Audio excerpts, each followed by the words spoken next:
सभी भैया बहनों को नमस्कार स्नेह। आशा है आप सभी स्वस्थ होंगे, मस्त होंगे और नियमित रूप से अपनी पढ़ाई भी जारी रखे होंगे। आज हम दो चरों के रैखिक समीकरण के अंतर्गत और भी कुछ जो विषय बिंदु हैं उस पर हम ज्ञानार्जन करेंगे। तो पहले जो विषय बिंदु पर चर्चा हुई है उसमें युगपत समीकरण को आलेखी विधि से किस प्रकार हल करना, उसको विलोपन विधि से किस प्रकार हल करना, प्रतिस्थापन विधि का प्रयोग करते हुए किस प्रकार से युगपत समीकरण हम हल करेंगे, यह हमने देखा है। अब जो पिछले प्रश्नावली तक हम किसी भी चर राशि का जो मान प्राप्त करते थे वह मान किस प्रकृति का होगा, इस बिंदु को बिना हल करे, हम गणित को पूरा हल न करते हुए उसको बिना हल किए हुए ही कुछ प्रतिबंधों के आधार पर हम उसके जो हल होंगे उसकी प्रकृति को प्राप्त कर सकते हैं। तो आज के इस विषय बिंदु पर हमको जो पढ़ना है वो है अवलोकन द्वारा समीकरण निकाय के हल का प्रकार पता लगाना। हम जो है कुछ प्रतिबंध देखेंगे और उसी आधार पर उसका हल कैसे निकलेगा इसको चेक करेंगे। तो आइए हम जो है उस विषय बिंदु को समझने का प्रयास करते हैं। मान लेते हैं दो युगपत समीकरण हमारे पास है, a1x plus b1y equal c1 और a2x plus b2y equal c2। ये जो है दो समीकरण हमारे पास दिया हुआ है, रैखिक समीकरण। अब इसके हल की प्रकृति को जानने के लिए हमारे पास कुल मिला के तीन प्रतिबंध और जो है होंगे। इन तीन प्रतिबंधों में जो पहला प्रतिबंध है, प्रथम जो प्रतिबंध है वो प्रथम प्रतिबंध क्या कहता है कि a1 upon a2 is not equal to b1 upon b2। यदि a1 और a2 का अनुपात b1 और b2 का अनुपात आपस में बराबर नहीं है तो ऐसी स्थिति में जो प्राप्त होने वाला हल है वह अद्वितीय हल होगा।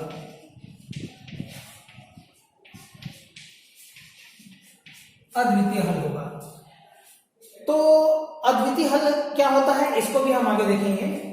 अब जो दूसरे नंबर का द्वितीय प्रतिबंध हमारे पास है, दूसरे नंबर का जो प्रतिबंध हमको मिलता है उसमें हम ये कहते हैं कि a1 upon a2 equal b1 upon b2 but not equal c1 upon c2। a1 upon a2 का मान तो b1 अपॉन b2 के इक्विवेलेंट है किंतु c1 अपॉन c2 के इक्विवेलेंट वह नहीं है। तो ऐसी स्थिति में जो समीकरण निकाय है, जो युगपत समीकरण है, उसका कोई हल प्राप्त नहीं होगा, कोई हल प्राप्त नहीं होगा। ये और इसके बाद जो तीसरा प्रतिबंध है हमारे पास, तृतीय प्रतिबंध, तृतीय प्रतिबंध के आधार पे हम ये कहते हैं कि a1 upon a2 equal b1 upon b2 equal c1 upon c2। ये है। तो ऐसी स्थिति में हम ये कहेंगे अंततः अनेक हल होंगे, अंततः अनेक हल होंगे। ये इस प्रकार से समीकरण निकाय के हल जो है हम प्राप्त कर सकते हैं। अब यहां पर हमको थोड़ा सा समझना चाहिए कि ये तीनों प्रकार की प्रकृति का जो समीकरण निकाय होगा वो किस प्रकार का होगा। देखिए यहां पर ये जो दो समीकरण हैं उसका अगर अद्वितीय हल प्राप्त होता है तो आप ध्यान रखें ये कुछ इस प्रकार का होगा, अर्थात किसी एक बिंदु पर वो एक दूसरे को प्रतिच्छेद करते होंगे। मान लेते हैं a1x plus b1y equal c1 इस रेखा का समीकरण है, पहली रेखा का, और दूसरी रेखा का समीकरण a2x plus b2y equal c2 है। तो यदि अद्वितीय हल वाला ये पहला प्रतिबंध यदि मिलता है तो हम उसका ग्राफ कुछ इस प्रकार से प्रदर्शित करेंगे, अर्थात ये दोनों रेखाएं एक दूसरे को किसी एक बिंदु पर प्रतिच्छेद करेंगी और किसी एक बिंदु पर प्रतिच्छेद करेंगे, इसका हल अद्वितीय हल होगा। ये पहली बात। दूसरा क्या है कि कोई भी हल प्राप्त नहीं होता है, कोई भी हल प्राप्त नहीं होता है, इसका मतलब ये दोनों रेखाएं एक दूसरे को कभी प्रतिच्छेद नहीं करेंगी, अर्थात ये दोनों रेखाएं कैसी होंगी, समांतर होंगी। कोई भी दो रेखा एक दूसरे को यदि कभी भी प्रतिच्छेद नहीं करती है तो हम ये मान के चलें कि ये दोनों रेखाएं एक दूसरे के और जो है समांतर है, और समांतर है तो स्वाभाविक है ये एक दूसरे को प्रतिच्छेद नहीं करेंगी, और एक दूसरे को प्रतिच्छेद नहीं करेंगी तो स्वाभाविक तौर पर इसमें हल प्राप्त नहीं होगा। तो चलिए a1/a2 equal b1/b2 equal c1/c2, तो अंततः अनेक हल प्राप्त होगा।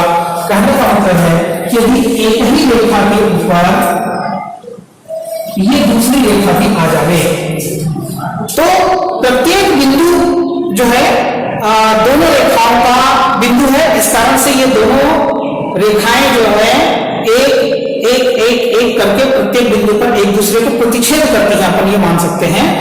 इसलिए इसका ये प्रत्येक बिंदु जो होगा दोनों समीकरण निकाय के लिए हल होगा। इस प्रकार से ऐसे बिंदुओं की संख्या अनंत हो सकती है। तो तीसरे प्रतिबंध के आधार पर हम कहते हैं अंततः अनेक हल होंगे। तो ये तीन प्रतिबंध हैं और इन्हीं तीन प्रतिबंधों के आधार पर हमको जो है यह समझना है कि इन तीनों प्रकार के प्रतिबंधों में और जो है कैसे कैसे हम प्रतिबंध लगाकर और समीकरण के हल की प्रकृति और जो है जान सकते हैं। तो कुछ उदाहरण की सहायता से हम इसको समझने का प्रयास करते हैं, कुछ उदाहरण देखते हैं, तो उसके आधार पर हमको ध्यान में आएगा कि प्रकृति कैसे पता लगाते हैं।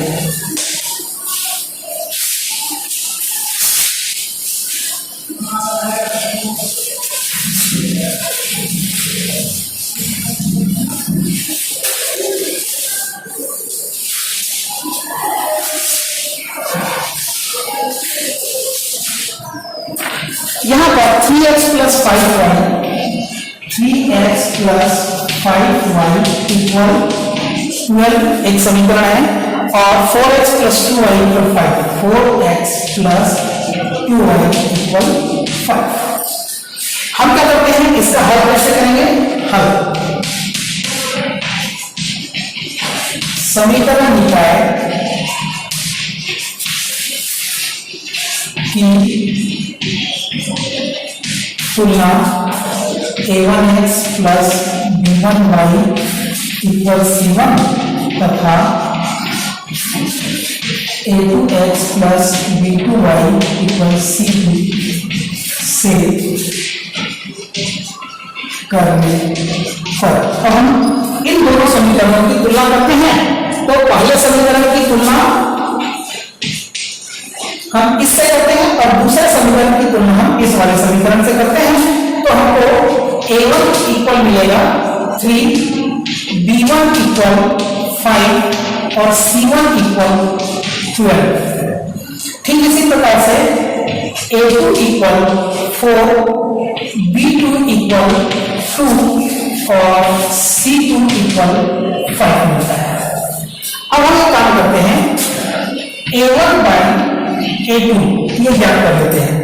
तो a1 बाई a2, a1 का वैल्यू है 3 बाई a2 का वैल्यू हो गया 4।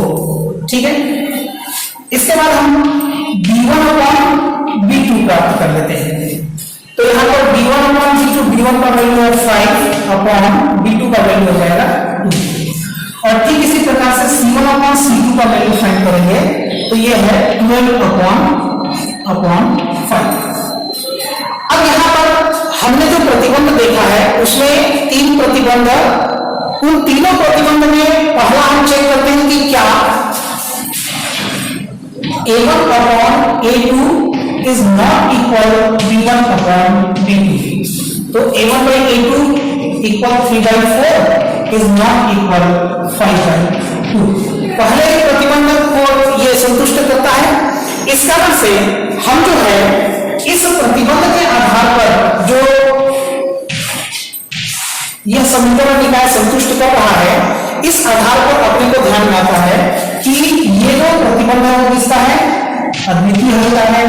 कारण से अतः समीकरण निकाय का अद्वितीय हल प्राप्त होगा। इस प्रकार से हम इसकी प्रकृति को पता लगा सकते हैं। अब एक जो समीकरण हमने पहले को उदाहरण में हमने देखा कि जो इसकी प्रकृति होती है वह अद्वितीय हल प्राप्त होता है, ऐसी प्रकृति है।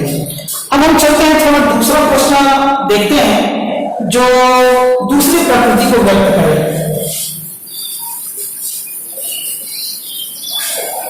तो इसके लिए हम जो समीकरण लेंगे उसमें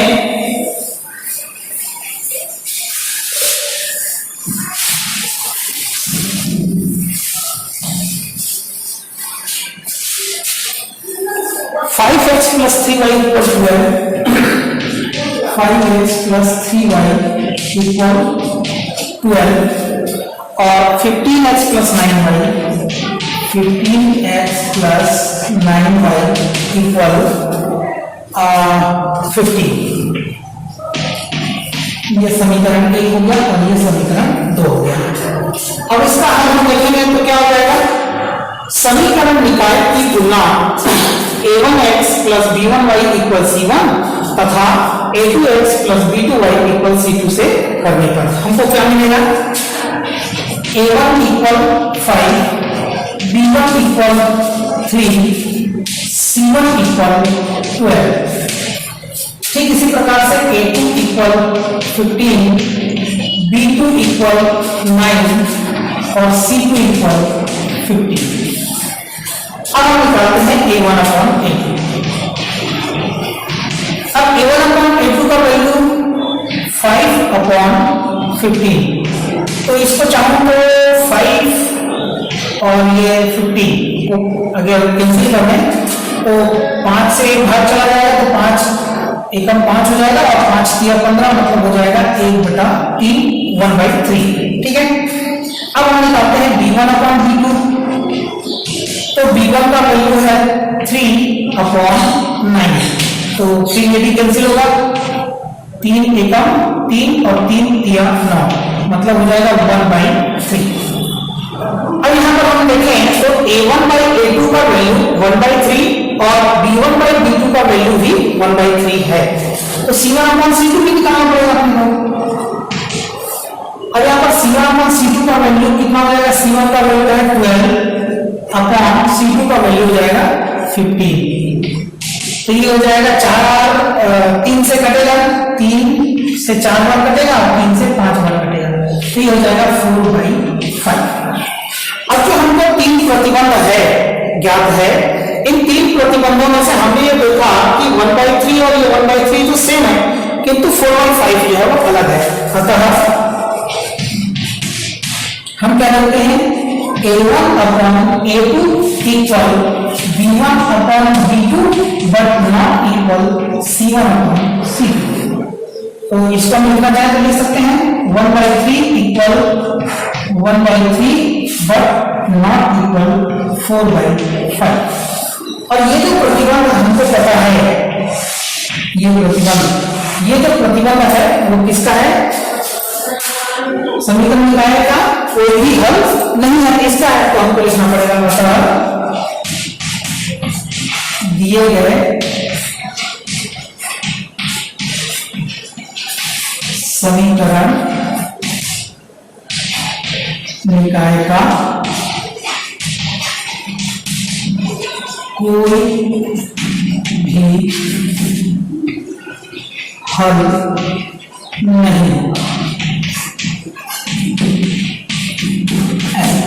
इस प्रकार से हमको लिखना होगा।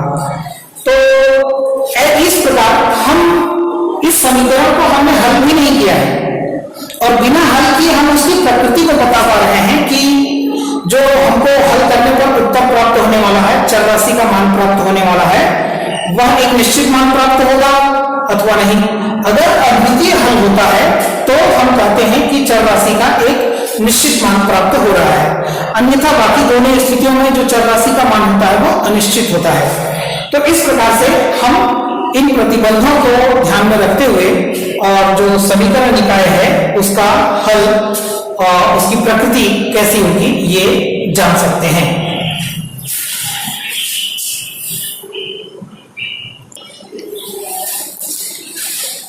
तो यहां पर हमको इसी बात को ध्यान में रखना है, काम केवल इतना है, दिए गए समीकरण निकाय की तुलना हमको इस समीकरण और एक दूसरे समीकरण से करनी है, उनके गुणांकों के मान को लिखना है और जो 3 विषय बिंदुओं पर हमने प्रतिबंध देखा है उस प्रतिबंध को और जो है उसके लिए मान प्राप्त करते हुए वह मान किस प्रतिबंध को सेटिस्फाई करता है, किस प्रतिबंध को पूर्ण रूप से पालन करता है, इसको देखते हुए हम अपने उत्तर की प्रकृति को लिखेंगे। तो इसके पश्चात यहां पर हम आगे के विषय बिंदु पर अभी विचार करेंगे।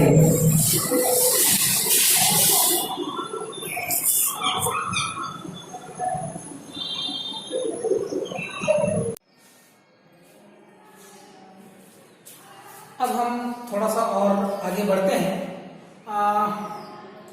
अपनी 10वीं की जो परीक्षा होती है उसमें सामान्य तौर पर इस टाइप के प्रश्न आते हैं कि जो युगपत समीकरण दिया गया है उस युगपत समीकरण का हल और जो है आप उसकी प्रकृति बताते हुए और हल कीजिए।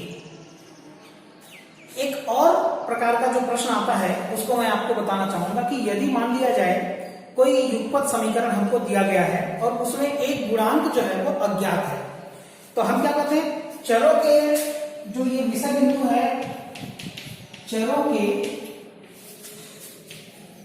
अज्ञात गुणांक का मान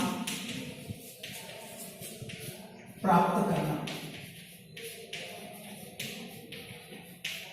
ये अब कोई युगपत समीकरण हम लेते हैं और उस युगपत समीकरण में एक किसी गुणांक को हम गायब कर देते हैं और प्रतिबंध दे देते हैं कि इस प्रतिबंध के आधार पर और उस अज्ञात जो चर राशि है उसका गुणांक क्या होगा।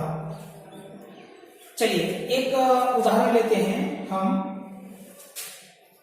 इसको उदाहरण से समझना ज्यादा उचित होगा। के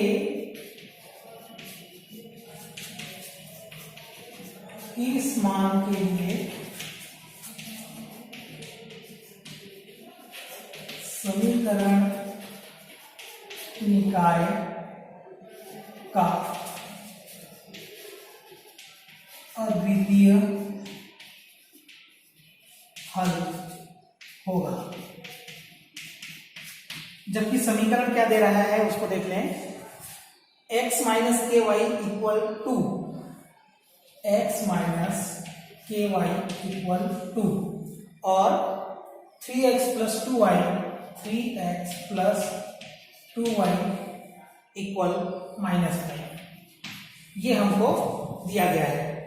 अब इस समीकरण में यदि हम ध्यान दें तो यहां पर जो k है, इस k का मान क्या होगा, जबकि हमारे पास प्रतिबंध क्या है, समीकरण निकाय का हल कैसा होना चाहिए, अद्वितीय हल होना चाहिए। तो इसको ध्यान में रखते हुए हम जो है अब इसका हल देखते हैं कैसे हमको हल करना है। तो समीकरण निकाय की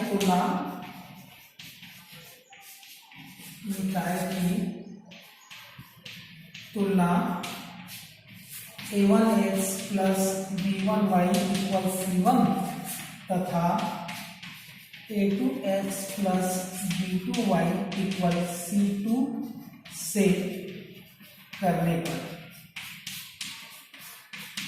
इससे करते हैं हम और अब हम मान निकालते हैं। तो देखिए यहां पर a1 का जो मान होगा वो होगा 1, b1 का जो मान होगा वो होगा -k और c1 का जो मान होगा वो होगा 2। ठीक इसी प्रकार से a2 का जो मान होगा वो होगा 3, b2 का जो मान होगा वो होगा 2 और c2 का जो मान होगा वो होगा -5। अब हमारे पास प्रतिबंध है अद्वितीय हल के लिए, अद्वितीय हल हेतु प्रतिबंध। हमारे पास प्रतिबंध क्या है? तो प्रतिबंध ये है कि a1 upon a2 is not equal to b1 upon b2। इसी प्रतिबंध को लेते हुए हमको हल करना है। तो a1 का वैल्यू कितना है? 1 अपॉन a2 का वैल्यू 3 इक्वल b1 का वैल्यू -k और b2 का वैल्यू 2। तो हम जो है वो क्रॉस मल्टीप्लीकेशन करते हुए करेंगे तो इधर हो जाएगा -3k इक्वल 2, मतलब k इक्वल हो जाएगा -2/3। ये अतः हमको हल लिखना पड़ेगा। अतः अद्वितीय हल हेतु, अद्वितीय हल हेतु समीकरण निकाय में k बराबर -2/3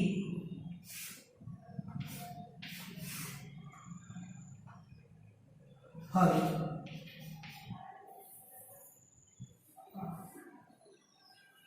मान प्राप्त होगा।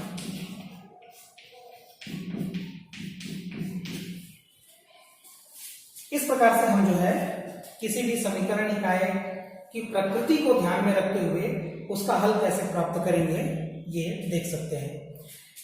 इसमें आप सभी भैया बहनों से एक बार आग्रह भी रहेगा कि ये जो मैंने लिखा है इसके लिखने का जो और अच्छा ढंग है, हो सकता है और कुछ अच्छे ढंग से भी आप इसको लिख सकते हैं। बाकी पुस्तक में जैसा दिखाया गया है, प्रदर्शित किया गया है, उसको आधार मानते हुए आप जो है अच्छे वाक्यों का चयन करते हुए और जो है हम इस प्रकार के गणित को हल करेंगे तो बोर्ड की परीक्षाओं में मूल्यांकन के दौरान हमारे नंबर जो है वो कटने के चांसेस कम होंगे और हम उसके लिए प्रयासरत रहते हैं कि हमारा नंबर कितना अच्छा से अच्छा हो, इसके लिए और अधिक क्या किया जा सकता है। तो इसमें लिखने की जो कला है, लिखने का जो ढंग है, वो और अच्छे ढंग का प्रयोग जो है आप कर सकते हैं।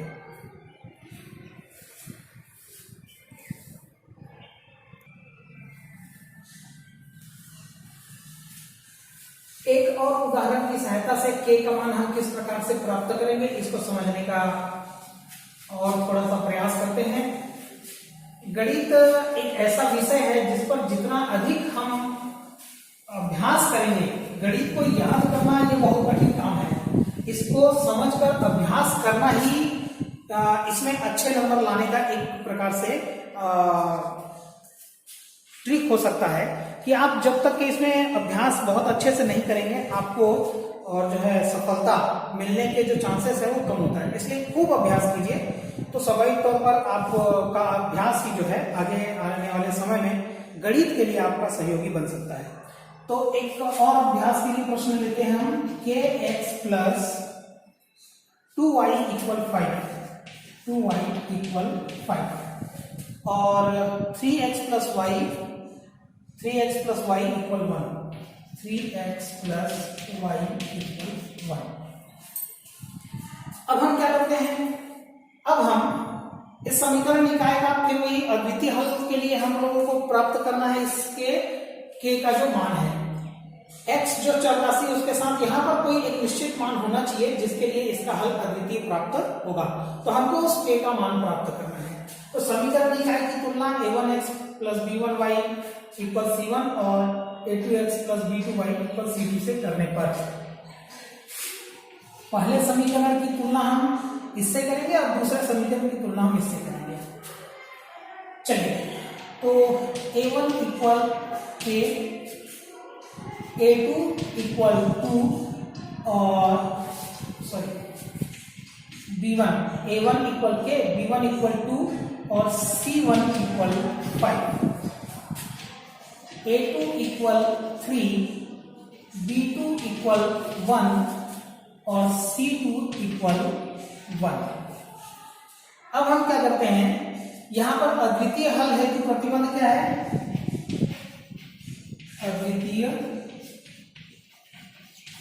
हल हेतु प्रतिबंध। ये प्रतिबंध क्या है? A1 upon A2 is not equal to B1 upon B2। तो हम यहाँ पर A1 का वैल्यू रखते हैं, ये है K अपॉन A2 का वैल्यू हो जाएगा 3 इक्वल नॉट इक्वल B1 का वैल्यू हो जाएगा 2 और B2 का वैल्यू हो जाएगा 1। यहाँ पर हम तीसरे गुणा करेंगे तो ये हो जाएगा K इज नॉट इक्वल 6। इस प्रकार से हम K इज नॉट इक्वल 6 ये जो है इसका आंसर हो जाएगा। अतः समीकरण निकाय में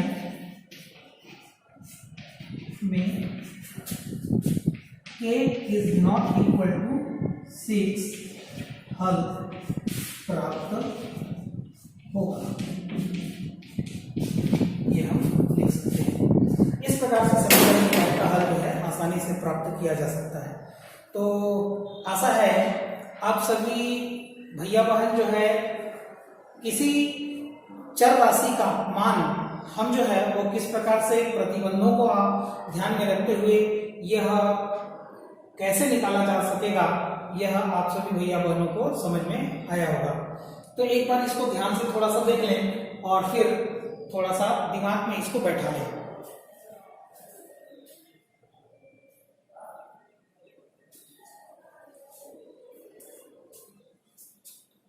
अब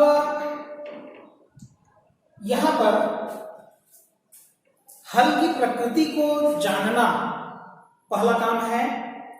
आगे आने वाले समय में हम जिन प्रश्नावलियों पर अध्ययन करेंगे उसमें पहले हम प्रकृति को देखते हैं कि उसकी कैसी कैसी प्रकृति हो सकती है। जो पहले अभी हमने बात किया है कि उसमें 3 प्रकार की प्रकृति होती है, अद्वितीय हल,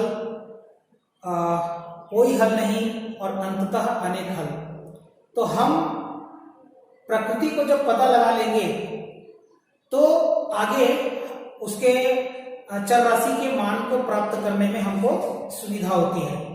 तो ऐसा ध्यान में आता है कि प्रकृति जब पता चल जाए तो हम उसका हल प्राप्त कर लेंगे। दूसरे क्रम में हमने देखा जो किसी भी समीकरण में किसी भी चर राशि का जो अज्ञात गुणनखंड है उस गुणनखंड के मान को हम किस प्रकार से प्राप्त करेंगे। तो ये दोनों विषय बिंदु जो है अपने 10वीं कक्षा की परीक्षा की दृष्टि से बहुत विशेष भूमिका रखता है। इस कारण से इसका अभ्यास खूब कीजिए। तो इन 2 प्रमुख बिंदुओं को और जो है आज इस कालखंड में रखते हुए आप सभी को यह स्वस्थ रहिए, मस्त रहिए और पढ़ते रहिए। इन्हीं शुभकामनाओं के साथ आज के इस कालखंड में केवल इतना ही।